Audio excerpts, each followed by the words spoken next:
Bageshwar bulletin में आप सभी का स्वागत है। मैं हूं आपके साथ ऋतु बसंत। चलिए बुलेटिन की शुरुआत करते हैं आज की सभी अहम खबरों के साथ।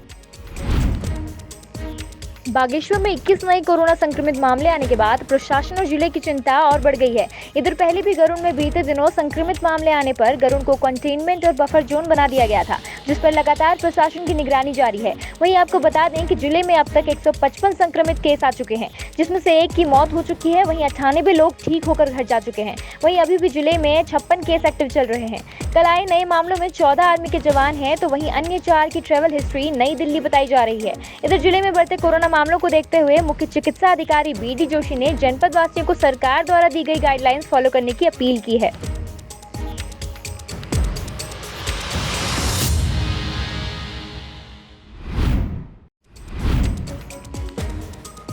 बागेश्वर पुलिस अधीक्षक के निर्देशों पर चलाए जा रहे अवैध शराब और मादक पदार्थों की बिक्री के खिलाफ अभियान के तहत कपकोट थानाध्यक्ष कैलाश बिष्ट ने क्षेत्र में शांति व्यवस्था ड्यूटी के दौरान पोतिंग तिराहे पर एक संदिग्ध व्यक्ति को 5 लीटर कच्ची शराब के साथ गिरफ्तार किया है। वहीं बिना दस्तावेज के कपकोट में शराब पीकर वाहन चला रहे एक व्यक्ति को मोटर वाहन अधिनियम के तहत वाहन सीज कर लिया गया। वहीं जिले में युवती के साथ छेड़छाड़ करने वाले 2 युवकों को पुलिस टीम ने कुछ घंटों पहले ही गिरफ्तार किया। जानकारी के मुताबिक मंडल सेरा निवासी दोनों युवकों को पुलिस ने आर्य बाईपास पर गिरफ्तार कर लिया है।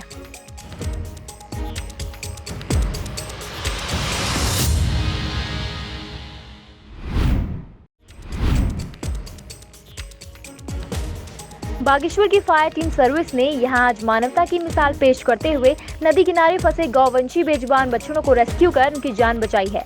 टीम को यहां DCR के माध्यम से समण मंदिर पुल के पास नदी किनारे गाय के 2 बछड़े फंसे होने की सूचना मिली थी, जिसके बाद प्रभारी अग्निशमन अधिकारी महेश चंद्र द्वारा त्वरित कार्रवाई करते हुए फायर टीम ने समण मंदिर पुल के पास बछड़ों को रेस्क्यू कर लिया। दरअसल नदी का जलस्तर बढ़ने से गाय के बछड़े नदी से निकल नहीं पा रहे थे, जिस पर फायर टीम के जवानों ने रस्सी की सहायता से रेस्क्यू कर दोनों बछड़ों को सावधानी पूर्वक नदी से बाहर निकाल लिया। जिसके बाद गाय के बछड़ों को सुरक्षित स्थान पर छोड़ दिया गया है, जिस पर स्थानीय जनता ने फायर टीम द्वारा किए गए मानवीय कार्य की प्रशंसा की है।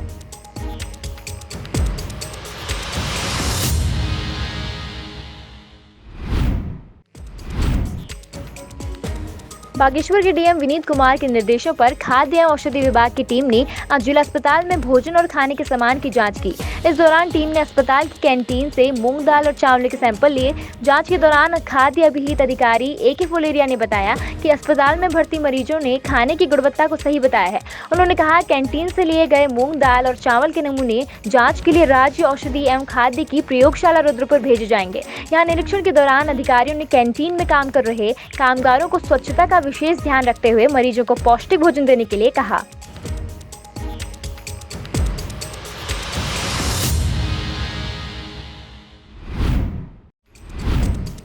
बागेश्वर कॉलेज में अंतिम सेमेस्टर की परीक्षाएं रद्द करने की मांग को लेकर बागेश्वर छात्र संघ पदाधिकारियों ने कुमाऊं विश्वविद्यालय कुलपति और परीक्षा नियंत्रक से मुलाकात कर छात्रों की समस्याएं बताई हैं। छात्रों का कहना है कि अंतिम सेमेस्टर की परीक्षाएं रद्द करने की मांग को लेकर उन्होंने कुलपति को ज्ञापन सौंपा है। वहीं उनका कहना है कि लॉकडाउन के बाद सभी छात्र घरों पर हैं और ऑनलाइन कक्षाओं के आधार पर परीक्षा कराया जाना संभव नहीं है। छात्रों का कहना है कि सीमांत जिलों में नेटवर्क की समस्या से अधिकांश छात्रों का कोर्स फिलहाल पूरा नहीं हो सका है, जिससे अभी उनके लिए परीक्षा देना मुश्किल हो गया। वहीं छात्र संघ पदाधिकारियों ने लंबे समय से बंद पड़ी राष्ट्रीय सेवा योजना की गतिविधियों को दोबारा सुचारू रूप से चलाने की मांग की है, जिस पर कुलपति द्वारा उन्हें समस्याओं पर उचित निर्णय लेने का आश्वासन दिया गया है। ये सर्वप्रथम तो हमारा कल कुलपति जी से मिलना हुआ, जिसमें हमने सर्वप्रथम जो अपनी मांग रखी परीक्षा संबंधी अंतिम सेमेस्टर को भी प्रमोट करने की, जिसमें उन्होंने पूर्ण रूप से आश्वासन दिया है। उसमें उन्होंने हमसे कहा कि अभी तो परीक्षा होनी असंभव है, फिलहाल कोर्ट से जब इसका लिखित में आएगा तभी इसमें विचार किया जाएगा। एवं परीक्षा नियंत्रक जी से भी हमने वार्तालाप की परीक्षा संबंधित कईयों के रिजल्ट वहाँ पर सही नहीं थे, टॉप लिखा हुआ आया था बैक, जिसमें वो रिजल्ट को सुधारने का आपको हमने कार्य किया। एवं महाविद्यालय में NSS के रूप में हमने कुलपति जी से वार्तालाप की कि NSS को पूर्ण रूप से खोला जाए, क्योंकि NSS काफ़ी लंबे समय से हमारे महाविद्यालय बागेश्वर में वंचित है। तो इस संदर्भ में हमने वहाँ से वार्तालाप की कुलपति जी से, और उन्होंने पूर्ण आश्वासन दिया है कि सभी हमारी मांगों को वो जल्द से जल्द पूर्ण करेंगे। हमने कुलपति महोदय को ज्ञापन दिया कि प्रथम वर्ष की परीक्षाएं नहीं होनी चाहिए और अंतिम वर्ष की भी परीक्षाएं नहीं होनी चाहिए, क्योंकि कोविड-19 के इस महामारी के दौर पे हमने किसी छात्र की जान के साथ खिलवाड़ नहीं करना है, बस यही बात कही। और क्योंकि अगर वो परीक्षाएं अगर करवाना भी चाहते तो कम से कम 2 महीने की ऑफलाइन कक्षाएं उनके द्वारा संचालित की जानी चाहिए महाविद्यालय के भीतर, ताकि जो नेटवर्क विहीन क्षेत्रों में रहते हैं वो लोग भी आकर ऑफलाइन कक्षाओं की सुविधा ले सकें और एग्ज़ाम में अपने अच्छे से एग्ज़ाम दे सकें। ये चीज़ें हुई और कुल सचिव परीक्षा नियंत्रक के साथ भी हमने मुलाकात की और साथ में कई छात्रों के डॉक्यूमेंट्स जैसे रिजल्ट में नाम खराब होना और उनके मार्क्स किसी के एब्सेंट चढ़ गई थी और बहुत सी छोटी छोटी प्रॉब्लम्स को लेकर भी हमने वहाँ पर काम किया। और जयदीप भाई और सचिन भाई का मैं बहुत बहुत धन्यवाद देना चाहूँगा, क्योंकि छात्र संघ से इन्होंने मेरा साथ दिया।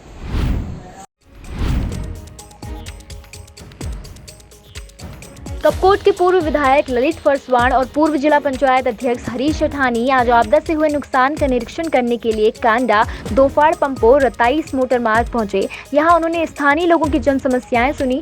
निरीक्षण पर पहुंचे पूर्व विधायक और पूर्व जिला पंचायत अध्यक्ष का कहना है कि प्रशासन के द्वारा इन मोटर मार्ग को जल्द से जल्द दुरुस्त किया जाए। उन्होंने कहा कि आपदा के दौरान मोटर मार्गों के टूट जाने से स्थानीय लोगों का आवागमन प्रभावित हो रहा है।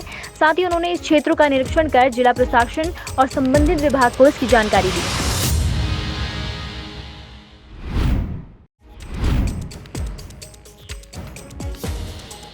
बागेश्वर में उत्तराखंड देवभूमि सफाई कर्मचारी महासंघ और नगर निकाय कर्मचारी महासंघ के सदस्यों ने नगरपालिका परिषद बागेश्वर के कर्मचारियों और प्रदेश निकायों की समस्याओं के निराकरण के संबंध में जिलाधिकारी के माध्यम से मुख्यमंत्री को ज्ञापन भेजा है। इधर ज्ञापन देने पहुंचे कर्मचारियों का कहना है कि उनकी समस्याओं के बारे में पहले भी वह कई बार मौखिक और लिखित रूप में शासन प्रशासन से मदद मांग चुके हैं, लेकिन अभी तक उनकी समस्याओं का निराकरण सरकार और प्रशासन द्वारा नहीं किया गया है।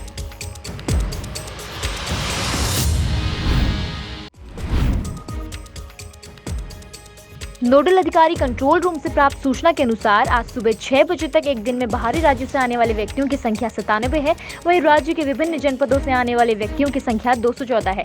इस प्रकार एक दिन में कुल 311 व्यक्ति सुबह 6 बजे तक जनपद में आए हैं। अब तक जनपद में 43,786 प्रवासी आ चुके हैं, जिसमें से बाहरी राज्यों से आने वाले प्रवासियों की संख्या 24,520 है तथा राज्य के विभिन्न जनपदों से आने वाले प्रवासियों की संख्या 19,246 है, जिसमें से 41,201 व्यक्तियों द्वारा 14 दिनों की क्वारंटीन अवधि पूर्ण कर ली गई है तथा शेष कुल 2,565 अलग अलग क्वारंटीन सेंटरों में क्वारंटीन किए गए हैं। वहीं अब तक 3,549 व्यक्ति जनपद से बाहरी राज्यों व अन्य जनपदों तथा 1,726 लोग नेपाली मूल के व्यक्तियों को उनके गंतव्यों तक भेजा जा चुका है।